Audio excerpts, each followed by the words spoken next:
శివదుర్గ జ్యోతిష్యాలయం ఆర్థిక ఉద్యోగ కుటుంబ మరే ఇతర సమస్యలకైనా పరిష్కారం చూపబడను. పరిష్కారం కోసం ఈ నంబర్ని సంప్రదించండి. నమస్తే, వెల్కమ్ టు ఆర్టీవీ. ఒక కానిస్టేబుల్ గా ప్రస్థానం సాగించిన అతను కేంద్ర మంత్రిగా ఎదిగారు.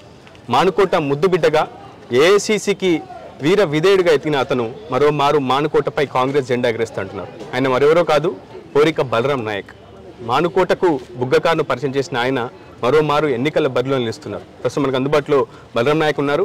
ఆయన ఏం చేయబోతున్నారు, ఆయన ఎన్నికల వ్యూహం ఏంటి, ఆయన మాటలను అడిగి తెలుసుకునే ప్రయత్నం చేద్దాం. సార్ నమస్కారం, వెల్కమ్ టు ఆర్టీవీ. మునుపెన్నడూ లేని విధంగా మహబూబాబాద్ పార్లమెంటు పరిధిలో ఉన్నటువంటి దాదాపు 7 నియోజకవర్గాల్లో మొత్తం 6 నియోజకవర్గాల్లో కాంగ్రెస్ క్లీన్ స్వీప్ చేసింది. ఒక భద్రాచలం మినహా కాంగ్రెస్ పూర్తి స్థాయిలో తన సత్తా చాటుకుంది. ఈసారి పార్లమెంట్ ఎన్నికల్లో కాంగ్రెస్కు ఎంత మెజారిటీ సాధించబోతున్నారు బలరాం నాయక్? ప్రజలే నా మెజార్టీ. గెలుపు అన్నది ముందుకున్నది.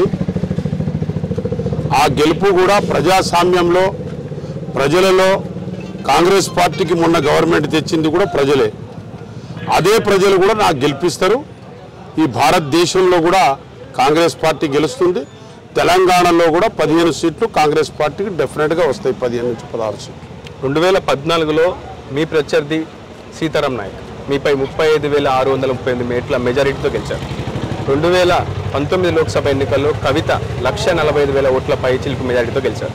ఈసారి మీరే గెలుస్తారా? ఆ ధీమా విశ్వాసం ఉందా మీకు? 100% ఉంది నాకు. రాహుల్ గాంధీ గారు భారత్ జోడో యాత్ర చేశారు. గౌరవనీయులైన స్టేట్లో ఉన్న ముఖ్యమంత్రి గారు రేవంత్ రెడ్డి గారు భారతదేశంలో ఉన్న పిసిసిలను, భారతదేశంలో ఉన్న మాజీ సీఎంలను తీసుకొచ్చి శంషాబాద్లో మీటింగ్ పెట్టి సోనియా గాంధీని తీసుకొచ్చి 6 డిక్లరేషన్ చేయించారు. దానితో పాటు తెలంగాణ ఇచ్చింది సోనియా గాంధీ. సోనియా గాంధీ గారు ఒక్కనాడు 9th డిసెంబర్ నాడు నేను తెలంగాణ ఇస్తా 60 సంవత్సరాల ఆకాంక్షను తీసుకొని ఆ తల్లి ఒక మాట ఇస్తే మాట మీద నిలబడి ఇచ్చిన తల్లి, ఆమె ముందు మాటను 6 డిక్లరేషన్ చేశారు. కాబట్టి 6 డిక్లరేషన్ను ప్రజలకు పనికొచ్చే డిక్లరేషను, రైతులకు పనికొచ్చే డిక్లరేషను, ఇవన్నీ కూడా కాంగ్రెస్ పార్టీ చేస్తుందని ఆ నమ్మకంతో కాంగ్రెస్ పార్టీ ఓటేసి గెలిపించడం జరిగింది. కాబట్టి అదేవిధంగా ఆ డిక్లరేషన్లు తెలంగాణ ఇచ్చిన సోనియా గాంధీ, దానికి నాకు తప్పకుండా 77లో బంజారా సోదరులు కూడా ఎస్టీలో కలిపింది కూడా కాంగ్రెస్ పార్టీ. ఆ రోజుల 87 కోట్ల రూపాయలు రైతు బంధు, రైతు రుణమాఫీని ఒకటేసారి రాజశేఖర రెడ్డి గారు చేసింది మేమే. రైట్ ఇన్ఫర్మేషన్ యాక్ట్ తెచ్చింది మేమే. 100 రోజుల పని తెచ్చింది మేమే. ఈ ఏరియాలో కస్తూర్బా స్కూల్, మోడల్ స్కూల్స్, బ్రిడ్జిలు, వెంకటాపూర్ బ్రిడ్జిలు, చెర్లా బ్రిడ్జిలు, ఇల్లంతు టు గుండాల, గుండాల టు పసరా, భద్రాచలం బ్రిడ్జిలు, రవాణా సౌకర్యాలు, ఆ రోజున ఇంద్రమ్మ ఇండ్లు, ఇంద్రమ్మ రాజ్యం తెచ్చింది మేము, ఇచ్చింది మేము. కాబట్టి ఆ నమ్మకం, విశ్వాసం నా మీద ప్రజలపైన నాకుంది. డెఫినెట్గా నేను గెలుస్తాను. ఆ ఎంత మెజార్టీ అనేది ప్రజలే ఇస్తారు. తెలంగాణ ఇచ్చింది కాంగ్రెస్ పార్టీ, సోనియా గాంధీ అంటూ కూడా కాంగ్రెస్ మొదటి నుంచి కూడా ఓన్ చేసుకుంటుంది. కానీ తెలంగాణ ఉద్యమ సమయంలో కావచ్చు, తెలంగాణ రాష్ట్ర సాధనలో బలరాం నాయక్ పాత్ర ఏంటి అని నేరుగా కవిత సీతారాంని మీపై ప్రశ్నిస్తున్నారు. ఏం సమాధానం చెప్తారు వాళ్ళు? తెలంగాణ పోరాటంలో ముందు భాగంలో ఉండి పార్లమెంట్లో వాదించింది మేమే, కొట్లాట పెట్టింది మేమే, తెలంగాణ గురించి పోరాటం చేశాము. సుష్మా స్వరాజ్ కాడ నుంచి ఆ రోజు అందరికీ కూడా మేము మన్మోహన్ సింగ్ గారికి అందరికీ కూడా బతిలాడి రిక్వెస్ట్ చేసి ఎన్నో రకరకాలుగా మేము మా రిక్వెస్ట్ చేసి మేము చేతులు పట్టుకున్నామో, ఇంకేమైనా పట్టుకున్నామో, గదవ పట్టుకున్నామో, మా మీద ఫైర్ చేసినా కూడా మేము తెలంగాణ సాధన కూడా ముందున్నాం. ఆ రోజునే పార్లమెంట్లో తెలంగాణ బిల్లు పెట్టిన రోజు కేసీఆర్ ఉండేనా, కవిత ఉండేనా, సీతారాం నాయక్ ఉండేనా, ఇంకోటి ఉండేనా, ఎవరు ఉండే టీఆర్ఎస్లో పనిచేసినోడు. కానీ మేము ఆ రోజు పార్లమెంట్లో కొట్టాడి మేము తెలంగాణ తెచ్చినాం. హక్కు మాకే ఉంది, మాకు ప్రజలకు అడిగే హక్కు కూడా మాకే. మీపై ఒక అపవాద కూడా ఉంది. తెలంగాణ ఉద్యమ సమయంలో కాంగ్రెస్ ఎంపీలందరూ రాజీనామా చేస్తున్నా బలరాం నాయక్ మాత్రం కాంగ్రెస్ పార్టీకి విధేయుడుగా రాజీనామా చేయనని కాంగ్రెస్ పార్టీ నిర్ణయం మేరకే కట్టుబడి ఉంటానని చెప్పారు. అందుకే ఆయనకు కేంద్ర మంత్రి పదవి వరించింది అనే ఒక ప్రచారం ఉంది. నిజమా కాదు? తెలంగాణ ఇచ్చేటప్పుడు ఆల్రెడీ నేను కేంద్ర మంత్రి. తెలంగాణ ఇచ్చినాక నేను కేంద్ర మంత్రి కాలేదు. ఆ గ్యాప్ ఏదో మీరు మాట్లాడుతున్నారు, వాళ్ళు మాట్లాడుతున్నారు. వాళ్ళు మాట్లాడేది కూడా తమరు కూడా మాట్లాడకండి. కేంద్ర మంత్రి నాకు ఎప్పుడు వచ్చింది, నేను తెలంగాణ సాధన ఎప్పుడైంది అనేది మీరు క్లియర్గా తెలుసుకోండి. కూల్గా మాట్లాడుతున్నాను నేను. తెలంగాణ ముందు మంత్రి పదవి ఇచ్చినాకనే తెలంగాణ తర్వాత ఇచ్చారు. నాకు మంత్రి పదవి ఎందుకు ఇచ్చారంటే భారతదేశంలో ఆఫ్టర్ స్వతంత్రం వచ్చినాక కూడా బంజారా సోదరులకు మంత్రి ఇవ్వలేదని సోనియా గాంధీ గారు అది తెలుసుకొని, డాక్టర్ మన్మోహన్ సింగ్ గారు, ప్రణబ్ ముఖర్జీ ప్రాణదాదా గారు తెలుసుకొని దాంట్లో క్యాస్ట్ ఈక్వేషన్లో చూసినప్పుడు ఆఫ్టర్ ఇండిపెండెంట్ బంజారా సోదరులకు 20 కోట్ల పాపులేషన్కు ఇవ్వలేదని ఇవ్వడం జరిగింది. నాకు మంత్రి పదవి ఇచ్చిన తర్వాత 2 సంవత్సరాలు 1 సంవత్సరంన్నర 2 సంవత్సరాల తర్వాత తెలంగాణ ఇవ్వడం జరిగింది. కాబట్టి మీకు ఎవరు చెప్పారో వాళ్ళ క్లారిటీ లేకుండా చెప్పారు. అది నాకు నిందలు పోయిస్తేందుకు చెప్పారు. నాకంటే ఆంధ్రలో కలిపలేదు, తెలంగాణ కలిపే ఏదో లింకు పెట్టి చేస్తే దాన్ని పబ్లిసిటీ చేశారు. 15 సంవత్సరాల తర్వాత ఇప్పుడు ఎందుకు చేశారండి? 2 సార్లు గెలిచినప్పుడు మీరు ఎటు నిద్రపోయారా? ఎప్పుడు కవిత నిద్రపోయిందా? సీతారాం నాయక్ నిద్రపోయాడా? టీఆర్ఎస్ పార్టీలు మార్చేటోళ్ళు వాళ్ళు. కాంగ్రెస్ పార్టీ నుంచి ఇక్కడ బతుకయి వాళ్ళ ఫాదర్ 4 సార్లు ఎమ్మెల్యే అయిన తర్వాత ఆమె కూడా కాంగ్రెస్ పార్టీ నుంచి ఎమ్మెల్యే అయి అన్ని గెలిచిన తర్వాత టీఆర్ఎస్ ప్రభుత్వం వస్తే దాంట్లోకి పోయి కావడం పెద్ద గొప్ప. మేము ప్రజల పక్షాన ఉన్నాం, ప్రజలతో ఉన్నాం. భారత్ జోడో ఇలా రాహుల్ గాంధీకి కూడా సొంత ఇల్లు లేదు. మేము ప్రజల పని చేస్తున్నాం. బడుగు బలహీన వర్గాలకు మైనార్టీకి 4% రిజర్వేషన్ ఇచ్చాం మేము. ఇలా తెలంగాణ ఇచ్చింది సోనియా గాంధీ, ఆ రోజుల్లో రుణమాఫీ చేసింది రాజీవ్ గాంధీ, రైట్ ఇన్ఫర్మేషన్ ఇవన్నీ కూడా పోడు భూముల చట్టం తెచ్చింది మేము, పోడు భూముల ఆదివాసులను ఫారెస్ట్లో ఉండేటోళ్ళకి చేసింది మేము. ఇవాళ గిస్సాంలో చూస్తే బీజేపీ వాళ్ళు ఆడపడుచులకు మా అక్క లాంటి వాళ్ళకు ఇవాళ కొడుతున్నారు, బట్టలు తీసి కొడుతున్నారు బీజేపీ వాళ్ళు, రాణిస్తలేరు ఇవాళ బీజేపీ వాళ్ళకు. కాబట్టి నేను చెప్తున్నా, ఎప్పుడైనా కానీ భారతదేశంలో ఒక ఆడపడుచుని గౌరవించే దేశం మనది. భారతదేశం పొద్దున బొట్టు పెట్టుకొని వెళ్తే కానీ, పొద్దున నమాజ్కి వెళ్తే కానీ, చర్చికి వెళ్తే కానీ నమస్తే పెట్టే ఒక సంస్కృతి ఉన్న మన ఇండియా ఇది. ఈ ఇండియాను వాళ్ళు ఏదో అంటే కాదు. ఆడవాళ్ళని దగ్గర తీసినంత మాత్రాన అక్క, చెల్లె, తమ్ముళ్ళు, అమ్మలు కూడా కలుగుతారు కావచ్చు. అయినంత మాత్రాన మనం అందరం సమానత్వంగా చూడవలసిన మనకుంది. అది మన మనసులో ఉంటుంది, మన గుణంలో ఉంటుంది అది క్యారెక్టర్ అనేది. చెప్తే కాదు. ఒక అణగారిన వర్గాల నుంచి ఒక సాదాసీదా కానిస్టేబుల్గా కేంద్ర మంత్రి వరకు పనిచేశారు. అనేక సంస్కరణలో భాగస్వామ్యం వహించారు. మన్మోహన్ క్యాబినెట్లో చాలా కీలకంగా పనిచేశారు బలరాం నాయక్. 10 ఏళ్ల పాటు కాంగ్రెస్ పార్టీ తెలంగాణలో అధికారం లేకున్నా ఒకవైపు గెలిచిన ఎమ్మెల్యేలంతా ఫిరాయించిన బలరాం నాయక్ మాత్రం కాంగ్రెస్ పార్టీ జెండాను వదలలేదు ఎక్కడ. అలాంటి బలరాం నాయక్ ఏఐసిసి గేట్ల చుట్టూ ఎందుకు ప్రదక్షిణాలు చేయాల్సి వచ్చింది? ఒక ఎంపీ స్థానం కోసం మీరు మీ తనయుడి రాజకీయ భవిష్యత్తు కోసం అవిశ్రాంతంగా పనిచేశారు, అవునా కాదా? ఎందుకు ఆ పరిస్థితి మీకు ఎదురైంది కాంగ్రెస్లో? నేను ఏఐసి చుట్టూ నేను అసలు తిరగలే. ఓకే, ఎంపీ టికెట్ వచ్చేదాకా నాకు డిక్లేర్ చేసేదాకా నేను ఢిల్లీకే పోలే. ఏదైనా అటువంటి టికెట్ ఏమన్నా ఢిల్లీ, ఈ ఎంపీ అప్పుడు ఎమ్మెల్యే అప్పుడు పోవడం జరిగింది. ఎందుకు పోవడం జరిగిందంటే నా 7 నియోజకవర్గాల్లో ఏ మనిషికి టికెట్లు వస్తున్నాయి, ఏ మనిషికి చూడవలసిన అవసరం ఉంది. అందులో నా కొడుకు కూడా కావచ్చు. నా కొడుకు కూడా అడిగాను, నేను అడగలేదని నేను అన్నాను. అబద్ధాలు మాట్లాడొద్దు. నా బాబు కూడా అడిగాను. 2 టైం పార్లమెంట్ యూత్ ప్రెసిడెంట్ వాడు, ఒకసారి ఏమో స్టేట్కు వైస్ ప్రెసిడెంట్ ఇప్పుడు వాడు ప్రెసిడెంట్గానే కూడా పోటీ చేశాడు. వాడికి కూడా 2 లక్షల ఓట్లు వచ్చినాయి. ఏదో 2 ఓట్లు 3 వస్తాయి నా పిల్లగానికి నేను అడగలేదు. 2 లక్షల ఓట్లు వచ్చినప్పటికీ ట్రైబల్ క్యాండిడేట్, ఒక బంజారా సోదరుడు, ట్రైబల్ ఆదివాసీ క్యాండిడేట్ వాడు పోటీ చేసి 2 లక్షల ఓట్లు ఈ స్టేట్లో తేవగలిగాడు. ఆయనకన్నా మించిన ఓట్లు 1-2 ఎక్కువ వస్తే వాళ్ళకి ఇచ్చారేమో నాకు తెలియదు. కానీ మావాడు చేశాడు కష్టం. మళ్ళీ నా 7 ఎమ్మెల్యేలకు ఏమి ఇస్తానని నేను ఢిల్లీకి పోవడం, సోనియా గాంధీతో మాట్లాడడం, రాహుల్ గాంధీతో మాట్లాడడం, నాకున్న పరిచయాలు, నాకున్న సంబంధాల ప్రకారంగా కాంగ్రెస్ పార్టీలో కమిటెడ్గా ఉన్నాం. ఎందుకు పోకూడదు ఏఐసీ ఆఫీస్కు? నేను కమిటెడ్ లేనా? పార్టీలు మార్చానా? దేశం మార్చానా? జెండాలు మార్చానా? నేనెందుకు పోకూడదండి? ఏఐసీకి పోయే హక్కు నాకు ఒకటికే ఉంది. ఏఐసీకి పోయే వీళ్ళు పార్టీలు రాత్రి పగలు ఏ పార్టీ మార్చలేదు, ఎవరు చేయలేదు. ఏఐసీకి పోయే హక్కు నాకే ఉంది. నాకు ఆ డోర్ ఇప్పే హక్కు నాకే ఉంది. నాతో పాటు నా కార్యకర్తలకు తీసుకోపోతా, నా ఓళ్ళని తీసుకోపోతా. రేపు ఎంపీ గెలిచిన తర్వాత కూడా ఇక్కడ చేయవలసిన డెవలప్మెంట్ చూసి మా కార్యకర్తలు ఎంత హ్యాపీగా చూస్తానని నాకు ఆ కాన్ఫిడెంట్ ఉంది. ఎందుకంటే నేను తేగలుగుతా. ఆ రోజులో ఓబీసీలో కలపాలంటే ఒక్క నిమిషంలో లక్కమారి కాపుకు పార్లమెంట్లో తీసుకుపోయి లోక్సభలో రాజ్యసభలో బిల్లులు పాస్ చేయించిన నేను అటువంటి వ్యక్తిని నేను.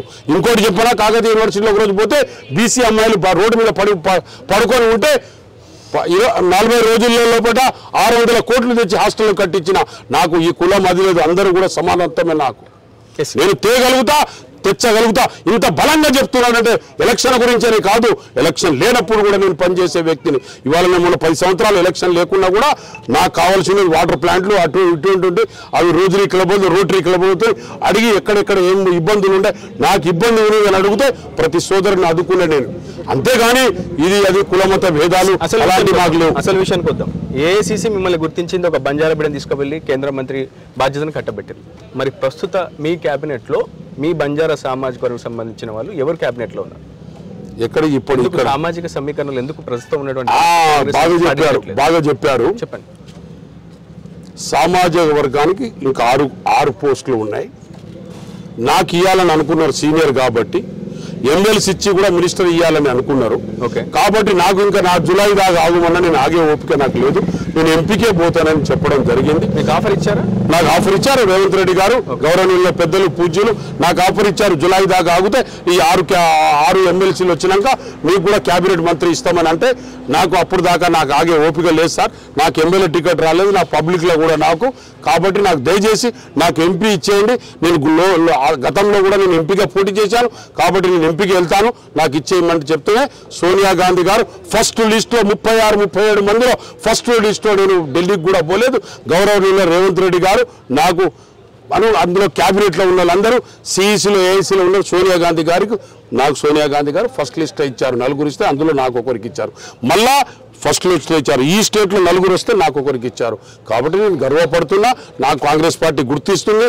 సోనియా మేడం, రాహుల్ గాంధీ, ప్రియాంక గారు, మన వేణుగోపాల్ గారు, సునీల్ కన్గోల్ గారు అందరూ కూడా నాకు గౌరవిస్తున్నారు, రెస్పెక్ట్ చేస్తున్నారు. మహబూబాద్ పార్లమెంట్ పరిధిలో ప్రధానంగా 2 చాలా ప్రధానంగా వినిపిస్తున్నాయి. ఒకటి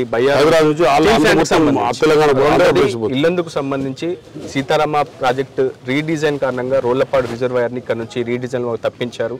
ఇక్కడ ఇల్లందు నియోజకవర్గ ప్రజలకు సాగునీరు తాగునీరు అందించాలంటే రోళ్లపాడు రిజర్వాయర్ అనేది దాని బేస్ పాయింట్ గా గత ప్రభుత్వం గుర్తించింది. కానీ ఆ ప్రభుత్వం చివరికి ఆ శిలాఫలకాన్ని కూడా తొలగించిన పరిస్థితి.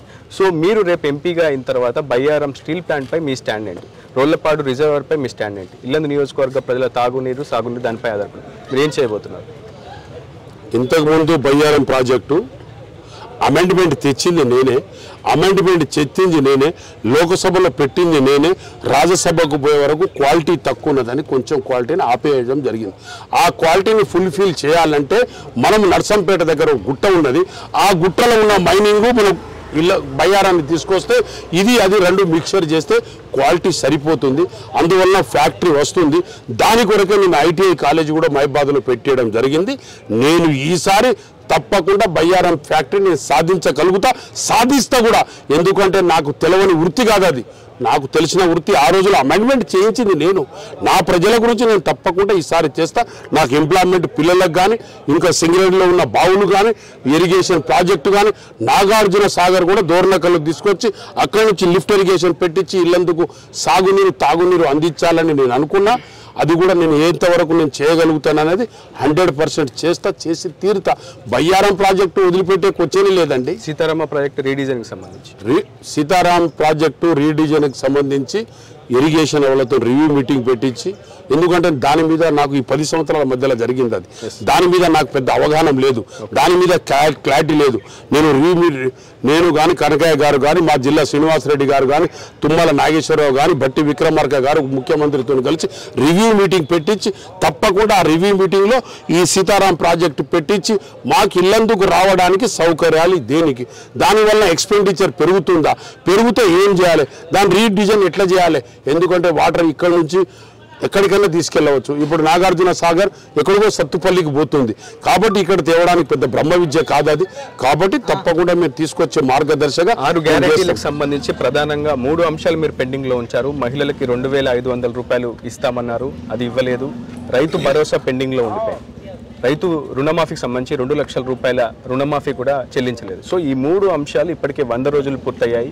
ఈ 3 అంశాలకు సంబంధించి క్లారిటీ ఒకటి మొన్నటి దాకా గ్యాస్ది స్టార్ట్ అయిపోయింది, బస్సులది స్టార్ట్ అయిపోయింది, కరెంటు స్టార్ట్ అయిపోయింది, గ్యాసు స్టార్ట్ అయిపోయింది. ఇక మిగిలింది రెండులో ఇంద్రమ్మ ఇండ్లు స్టార్ట్ అయినాయి. మిగిలింది ఒకటి. ఆ ఒకటి కూడా మేము పూర్తి స్థాయిలో, ఎందుకంటే నిన్నటి కూడా 5 ఎకరాల వరకు నిన్నటి వరకు వేస్తుంది. రైతు బంధు ఇచ్చారు, రుణమాఫీకి సంబంధించి ఎందుకంటే కొద్ది రోజుల్లో 3-4 నెలలు అయితే అది కూడా ఇస్తాం. ఎందుకంటే చంద్రశేఖర్ గారు దేశానికి అప్పుల పాలు చేసిన విషయం మీకు తెలిసిందే. మీరు కళ్ళతో చూస్తున్నారు, చెవులతో వింటున్నారు. కాబట్టి దయచేసి మా సోదరులకు 5కి 5 100 రోజుల లోపల చేశాం. అది కూడా పూర్తి స్థాయిలో చేస్తాం. లోకల్ బాడీ రాకముందే అది కూడా పూర్తిగా చేస్తాం. దాని గురించి మేము ఆలోచన చేస్తున్నాం. అప్పుల పాలై ఉన్న తెలంగాణకు మేము డెఫినెట్గా సక్సెస్ చేసి ఆ 2 ఇష్యూస్ కూడా కంప్లీట్ చేసే ప్రయత్నం భాగంగానే ఉన్నాం. చాలా కీలకమైన అంశం. పొన్నాల లక్ష్మయ్య మీ పార్టీకి సంబంధించినటువంటి నేత, పిసిసి మాజీ అధ్యక్షుడు, పార్టీ మారారు, బీఆర్ఎస్లో చేరారు. అప్పుడు స్వయంగా మీ పార్టీ నేత రేవంత్ రెడ్డి పోయే కాలం దశలో ఎందుకు పార్టీ మారాల్సి వచ్చిందంటూ ఒక కీలకమైనటువంటి కామెంట్ చేశారు. సో ఇప్పుడు కేశవరావు కావచ్చు, కడియం కావచ్చు, ఇలాంటి సీనియర్ నేతలు బీఆర్ఎస్ పార్టీ నుంచి మళ్ళీ కాంగ్రెస్కి రావడం వల్ల పట్ల కాంగ్రెస్ పార్టీలో ఈ 10 ఏళ్ల పాటు కొట్లాడి పనిచేసిన నేతలకు సముచిత స్థానం దక్కదు అన్న ఒక అభిప్రాయం ఏర్పడుతుంది. ఎందుకు మీరు కూడా మళ్ళీ అదే బీఆర్ఎస్ చేసిన తప్పును కాంగ్రెస్ ఎందుకు చేస్తుందంటారు? ఏం చేస్తూ పొన్నాల లక్ష్మయ్య గారు ఇప్పుడు వస్తే ఇప్పుడు కూడా తీసుకుంటాం. కడియం శ్రీహరిని కేశవరావు ఎందుకు తీసుకోవాల్సి వచ్చింది? మీ పార్టీ తీసుకుంటాం. 10 ఏళ్ల పాటు కష్టపడి కాంగ్రెస్ కాదు 10 ఏళ్ళ ఇప్పుడు చెప్పండి. మా అక్క ముందు వచ్చింది మా ఇంటికి. మా అక్కను చూసినట్టే కోడలను చూడం. మా అక్కను ముందు చూసినాకనే కోడలను చూస్తాం. అంతేగాని ఇక మా అక్కను వదిలిపెట్టి కోడలు కూడా చూస్తాం. ముందుగా మా ఇంటి ఇల్లాలు, మా లక్ష్మీ తల్లి కాబట్టి దయాకర్ని కాదని ఇప్పుడు కడియం కావ్య పేరు తెర మీద తీసుకొస్తున్నారు. ఎవరికి? వరంగల్ పార్లమెంట్కి సంబంధించి ఆయనకు ఏమి ఇవ్వాలి, ఏమి ఇవ్వకూడదు, ఎమ్మెల్సీ ఇచ్చి మంత్రి చేయాలా, ఇంకోటి చేయాలన్నా దయాకర్కు కూడా తప్పకుండా మేము 100% సక్సెస్ చేస్తాం. ఆయన కూడా మా మిత్రుడు, మా తమ్ముడు. ఆయనకు కూడా తగిన స్థానం కాంగ్రెస్ పార్టీలో లభిస్తుంది. ఒకవేళ పొన్నాల లక్ష్మయ్య గారు వస్తే పొన్నాల లక్ష్మయ్య కూడా తీసుకుంటాం. హైకమాండ్ ఆలోచించి దాన్ని కూడా తీసుకుంటాం. మేము కాదని అంటలేమే. ఆయనకు రావద్దని మేము ఉన్న స్టేట్మెంట్లు ఇచ్చినామా, ఆయకట్టు పెట్టినామా, దేని ప్రియారిటీ దానికే ఉంటుంది. ఓకే. మా ఇంటికి కోడలు వస్తుంది, కోడల ముందు లేవు, మా అక్క వస్తే లేస్తాం, కుర్చీ మీద కూర్చున్నా. ఎవరి ప్రియారిటీ వాళ్ళ. ఫైనల్గా మిమ్మల్ని ప్రశ్నిస్తున్నా, విమర్శిస్తున్నా, మీపై అబండాలు మోపుతున్నా మీ ప్రత్యర్థులు మాలోతు కవిత కావచ్చు, సీతారాం నాయక్ కావచ్చు, ఇరు జాతీయ రాజకీయ పార్టీలకు సంబంధించి మీరు ఎటువంటి కామెంట్ చేస్తారు?